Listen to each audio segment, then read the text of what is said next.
This more palatable Republican who still uses the same racist themes that Trump did. He just packaged them in a soccer dad sweater vest model. He's found a way to launder a pretty racist trope, this idea that we cannot talk about America's history because it hurts my feelings.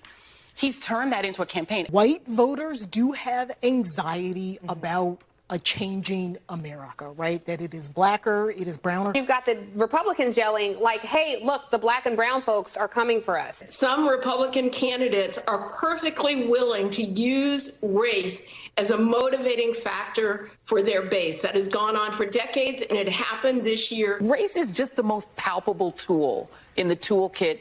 It used to be of the Democratic Party back in the day when there were Dixiecrats, and now of the Republican Party. This is about the fact that a good chunk of voters out there are okay with white supremacy. White supremacy. Joining me now, the editor-at-large of Red State, Kira Davis. Kira, it's honestly like these people are all just programmed, and they're about 2 inches deep, and they just don't have anything else. That's all they have. They don't have a way of critical thinking, analyzing anything. It's just that they have one mode. Well, I think it's really interesting that you showed all those clips of them accusing Republicans of being addicted to race and being all about race, and all they want to talk about is race because they know that it motivates their base. And that's what the Democrats do every day. That's all they talk about is race. Race motivates their base. When they start losing on the issues like school choice or vax mandates, what's the first thing they do? They pull out the race card. They start screaming about racism. So part of the reason why we're always talking about race is because race is a platform of the Democrat Party. So it's just massive hypocrisy for them to say that, oh, Republicans are just obsessed with race. And whenever they need to win, they go back to the issue of race. When every single day on every single issue, Democrats talk about race. For goodness sake, Jesse, they tell us that the climate is racist. They're obsessed with race. They are. Kira, I'm not naive enough to think it's never worked. It clearly works on some level because they use it so much. Is that fading away? Is it just is it something people are so numb to now that it doesn't work anymore and they just haven't pivoted yet? Or was this just a race about education? I think this was just a race about education. You know, I've always been of the mind that race issues do bubble under the surface, even when times seem good or calm for us. So I don't believe this will ever go away. It is, of course, it is a winning issue. And that's why part of the strategy has always been to keep us divided, keep us angry at each other. Because if racism gets solved, you know, if we solve this for good, then there's a whole lot of people who are going to be out of business. And there's a whole lot of politicians who are going to have to run on ideas and outcomes rather than racism. So Democrats are never going to want to give it up. And frankly, Republicans are going to be doomed to be responding to racism all the time unless they decide to pull it together and start looking at what is winning in this country. And that is issues like education, issues like parental freedom, bodily autonomy, medical freedom. Those are issues that are winning issues in this country that don't need to involve race at all. And in fact, I think Republicans need to get used to the idea that Democrats are always going to be pulling this strategy. So take the Youngkin approach and don't even step in it. Yeah, amen. I have a PBS reporter here. I can't speak today. Yamiche Alcindor. I enjoyed this question to Joe. What should Democrats possibly do differently to avoid similar losses in November, especially as Republicans are now successfully running on culture war issues and false claims about critical race theory? What's your message, though, for Democratic voters, especially black voters, who see Republicans running on race, education, lying about critical race theory, and they're worried that Democrats don't have an effective way to push back on that? Kira, culture war. The Republicans have always campaigned on taxes and spending. Culture war is a winner, in my opinion, for us.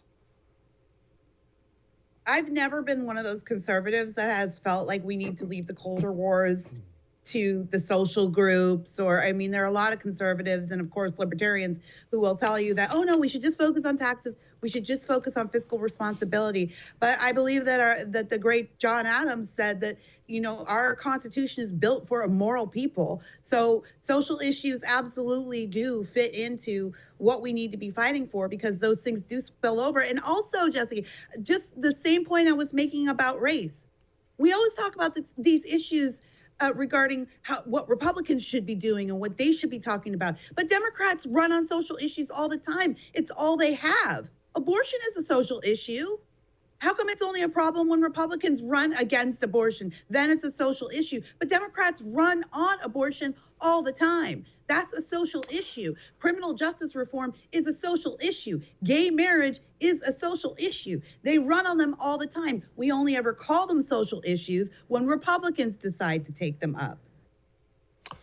Kira, I'm uniquely steamed today because the OSHA ruling came down, and everybody knows we're about to have a bunch of more unemployed people come January. And look, we see what's happening in San Francisco. You have to have your child vaccinated in order to go inside and eat a meal. As I've been explaining to people, this is coming for everyone across the United States of America, and it's coming every single year if these people actually get their way.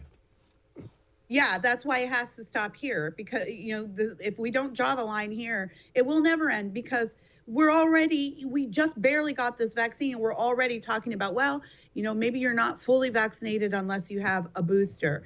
And then next year, what's it going to be? Well, you need your second booster and your third and your fourth. And by the way, since the flu is starting to be pretty bad, how about we mandate flu vaccines? If it doesn't stop here, it never stops. And the only way there are two ways to make this stop. One is through elections, which we saw the first, I think, heartbeats of that this week. But the other way is to simply not comply. And I think we're going to see a lot of people not complying. And until it begins to cause a lot of problems for the powers that be that want the trains to run on time, we're going to have to wade through this. But I think it's going to take a lot of brave people to just stand up and say, I will not comply. We'll see if there's enough of us out here. Kira, obviously Tuesday was a rough night if you're a Democrat. There are rumors abounding that Nancy Pelosi and many others are going to retire. We have Democrats going on the record in places like New York City saying they got their butts kicked. It's a bloodbath. Okay, so now this ruling comes down. Why full steam ahead if you're the Biden administration when you are very clearly unpopular and you know this isn't going to be popular? You know, Eric Erickson had a really interesting thing to say on Twitter recently that I've kind of held close to me since he said it.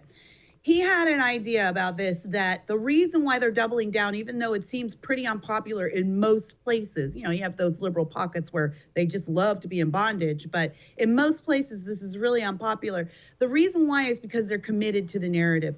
Joe Biden ran on, I'm going to defeat COVID, and they came into this administration on the idea that the way we will defeat this is through lockdowns, is through mandatory vaccinations, is through forcing Americans to get healthy and never catch anything again.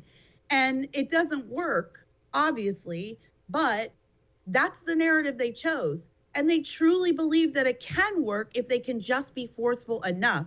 They're totally committed to winning this because they said they would win it. And this is the only conceivable way to them in their minds that they can win it. They just think they need to push harder. They need to, it's just like, I don't know if I have time here, but I saw a documentary once about the guy that built that the architect of the Berlin Wall.